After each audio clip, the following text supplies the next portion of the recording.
Hello everybody, Ramanand here, founder of Startup Books and founder and president of InfoYogis India and US. Today it is a great pleasure that I'm also honored to bring you this presentation that we did not have a chance to do it earlier during the summit. This is about the three big blunders CEOs and business owners all over the world make and how to avoid these major pitfalls. For example, I would like to start with asking you how many of you know about this company called Excite. It was a big search engine way before Google came into play. It was in the late 90s perhaps. Excite was a major search engine company. Actually, at that time it was not even called as a search engines, they were all called as search directories. And Sergey Brin and Larry Page, the founders of Google, they went to this company, the CEO of Excite, and they had a meeting. And during this meeting, the purpose or the objective of the meeting was to sell Google search engine algorithm to Excite. And Excite CEO, the chief of Excite, was not at all excited about this offer and asked about the price. Google offered, Sergey and Larry Page offered their Google search engine entire the algorithm for a measly sum of $1 million. That was just $1 million. But the Excite chief didn't get excited and rejected the offer. And then these two guys here reduced the price to $750,000, $250,000 right off the bat. But even that didn't excite the chief of Excite.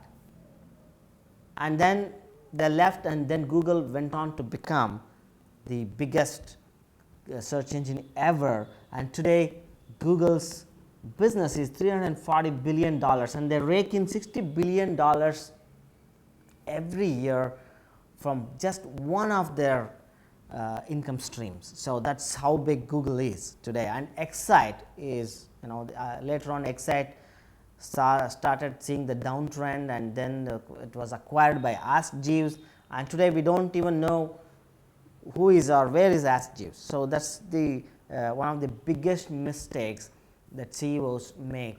And we started with that because every day CEOs and business owners, we have to make a lot of decisions, a lot of couldas, shouldas and wouldas come into our picture every day, every moment of our life, especially in business. And sometimes in the Indian sector, we also know or probably have heard of the mystery group of people, and they were early investors in Infosys, and then they opted out because they didn't believe in the vision and the mission of the group. And then after 10 years, they lost millions of dollars just because they opted out. So that's one of the big mistakes that we see in the business sector. Now, what's the big blunders that people, CEOs are making, and how to avoid these mistakes? Number one big blunder is focus on competing. Most businesses are focusing on competition or focusing on competing with their competitors. They do a very massive competitor analysis, and sometimes it gets into analysis paralysis. Like the analysis leads to paralysis and nothing gets done. They keep analyzing. And why this happens? Almost all businesses, there's no exception, not Indian, not US, not Australian, not American or European countries, all companies around the world are bitten by this syndrome, what I call as the focusing on the competition. What's most important, I would ask you to imagine your ideal prospects for a moment. Who are your ideal prospects? It's so likely that most companies, most businesses are focusing on the 3% of the people who are actively shopping for your product or service. Excuse me. Actively shopping, that's the measly 3% of this pie chart here. And all the dogfight happens in this area of the marketplace. So everybody is trying to get the attention of this 3% and ignoring the remaining big chunks that I'm going to tell you about in a moment. So, there's another group of 7% which are open to your messaging. They are open. They are actually may not be actively shopping. They may not have their credit cards in their hand or their wallets open, but they are likely looking for a solution and open for your messaging, and that's the remaining the green colored pie here, that's the 7%. And then here's the big chunk, aware of future. They are aware that they have got a problem. They are aware that there are solutions out there. It may be yours, it may be someone else's, but they know they have a problem and they know they have to fix it, and yours your solution or product could be one of the solutions to their problems. So, you get that? That's the 30% of the remaining bracket. And then there's 30% of those people of your ideal prospects who don't even know that they have got a problem, first category. Second category is people who know they have a problem, but they don't know whether there exists a solution to their problems. So, again, this is a big chunk that you can tap into, and I am going to tell you how. Of course, there is always the other 30% of what I call as the no-nos. These are the people who know, probably they may know they have a problem, they also know they have the solutions available, they need to buy your product or your solution in order to get there. But the thing is, they can't afford, they don't have the money, they don't have the means, or they don't believe, they are skeptical. So, let us forget about these 30% of the no-no. They have their own million problems. Maybe your solution is not, or the problem, finding a problem to their current solution is not top priority at this time in their lives. So, let us forget about them, let us leave them alone, and let us focus on the remaining 30 and 67% of your ideal prospects. You focus on them, and you will never have to compete for the 3% active shoppers ever again. And this is a 10x business strategy, friends. This is what the exponentially growing companies are focusing on right now. How many people knew about the Apple iPhone that was going to come? Was there a market for that already? No, they created the market. How? They tap into this area of the market. They know there is a problem, they know they can find out a solution, and then they started educating their audience in these areas, so that when the product released, the crowd was already there to lap everything up in no time. We have seen all that. How many of you went to a phone company or a store and stand in line at 3 a.m. in the morning and wait for 6 hours, 7 hours, 8 hours to get a chance to buy the phone at premium prices, right? That is what happened with Apple iPhones. All right, let us move on. So, what is the solution to this problem? How to avoid this problem? I am a big fan of Brendan here, and he is one of my mentors, and Brendan always says, like, if you want a positive change to happen in your life, if you are looking for something positive to happen in your life, something has to come to your life, come from outside, or something has to come from within you. Something has to come out from within you.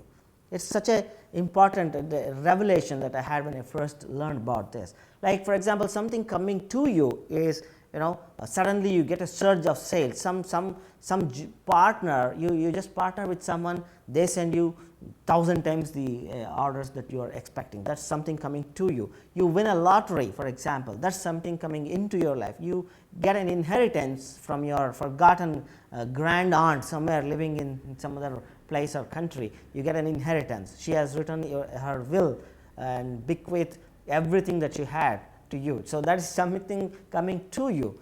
May happen, may not happen, most certainly it won't happen. All right.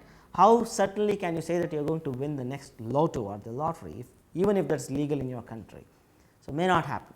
But what's certain and what can definitely happen to turn your life to a positive way that you can really be certain about is something coming out of you. And what can come out of you?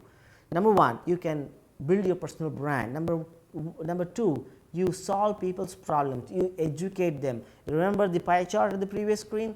You talk to these people, you set up your demographics and psychographics to people who are aware of the problem, who may not be aware of the solution that you may have with your products or services, make them aware, make them solving their problem is the top priority, educate them. So that's where you're going to focus your attention on, and that's how you can bring a big positive change in your life and in your business.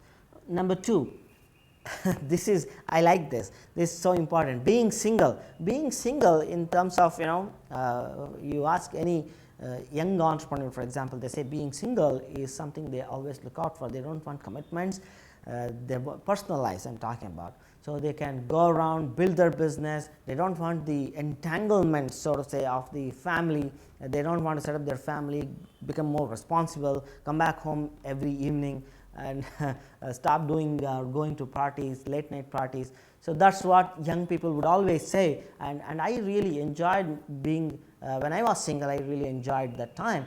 At the same time, I also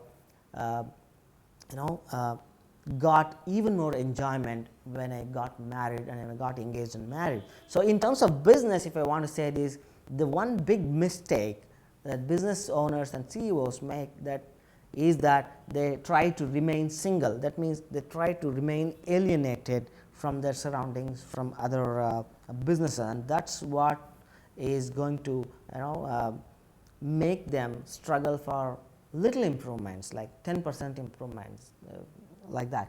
So what's exactly the opposite of being single, especially in business terms?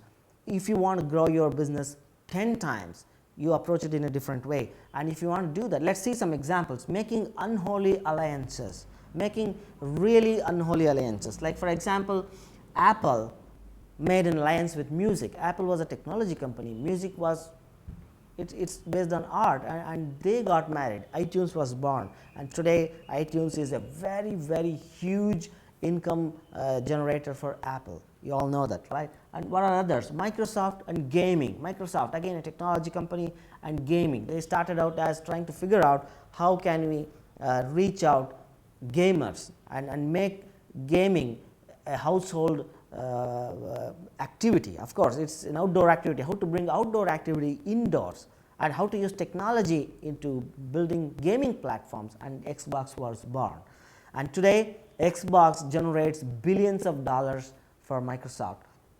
And NASA and LEGO, look at that. NASA is a space science, rocket science company or organization, and LEGO makes toys for children. How do they come together? Yes, they made an alliance to educate people on what you call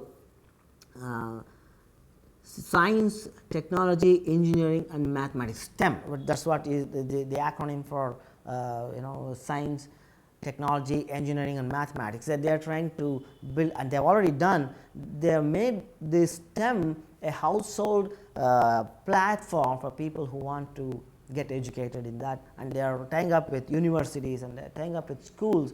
And look at the technology marriage here, NASA and LEGO. What a great combination. Of course, you also have Uber, who is doing unholy alliances with almost everybody. Uber is with taxis. Uber is also with tying up with universities, schools, technology companies, animal shelters, Uber kittens. Even animal shelters, they are tying up or making unholy alliances with almost everybody, every other player in the industry, and that's what makes them, earlier companies used to take several decades to reach certain status, and that has shrunk to a couple of decades, and then it came so many years. And today, look at these companies: Facebook, Google. Google was non-existent 20 years ago. Facebook was not there 10 years ago. Airbnb, Uber, 2-3 years, and Flipkart, our own Flipkart in India. They bet Tata Motors, which was a 40-year-old company. They bet them in perhaps less than 4 years. Whatever Tata Motors did in 40 years, they did less than 4 years. So that's what is the power of 10xing your thinking. And then that's going to be the next blunder that I'm going to talk about, and how to tell you how to avoid this blunder. And that's what I call as the 10% increments. This is what is thinking in 10% more. Most companies around the world are thinking about how to reduce costs by 10%, how to increase profits by 10%, and how to make 10% improvements. This is what I call as the 10% syndrome or 10% thinking mode. And when you think in a different way, when you think about how to increase your business 10 times, that's where you approach the problem from a different angle. If you are thinking in 10%, you're approaching it in a mediocre way. And today it's an exponential world. Remember, it's not linear, local anymore, it's global and exponential. You can be sitting here anywhere in the world and you can be competing with the biggest innovators around the world. You can be competing with Microsoft, you can be competing with GE or Apple or any other company, Sony perhaps, and we have seen that happen. Like, who would imagine like a company like Uber, who doesn't even own a single car or a taxi, becomes the biggest taxi aggregator in the world? Who would imagine that? So that's all possible today. So, and right, Astro, like that's what Astro Teller of Google's moonshot thinking talks about. And the solution for this problem is thinking 10x, thinking 10 times, thinking 10 times bigger, 10 times faster, 10 times cheaper, or 10 times cooler.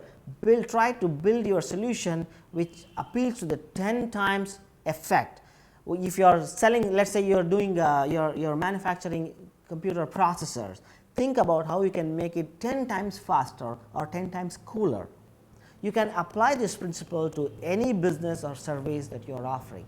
Think in terms of 10x, 10x higher, 10x broader, 10x smaller, 10x faster, 10x cheaper. How can you do that? Not in terms of 10%, but think in terms of 10 times. That's when you become an exponential company. And these are all the 10x strategies that we normally discuss in our masterminds. And I belong to several masterminds, and I'm really blessed and honored to be belonging to so many masterminds, and I stand on the shoulders of big giants in the industry, and I'm totally honored to be sharing my insights and my perspectives with all of you today.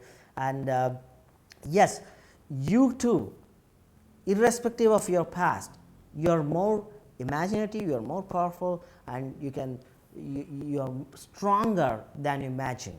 That's always there. All you have to do is start acquiring the perspectives, start acquiring the insights, find your KSA, knowledge, skills, and abilities. Find out your own knowledge, skills, and abilities, and find out others' knowledge, skills, and abilities. Seek out and leverage other people's knowledge, skills, and abilities, and improve your life. Think in terms of 10x. Avoid these three basic blunders that most companies do. Rise above from the rest and think in terms of 10x. So that's it for today. Hope I'll see you in another video, seminar, or an online event. Until then, be smiling, keep smiling, believe in yourself, and get all the best things in life.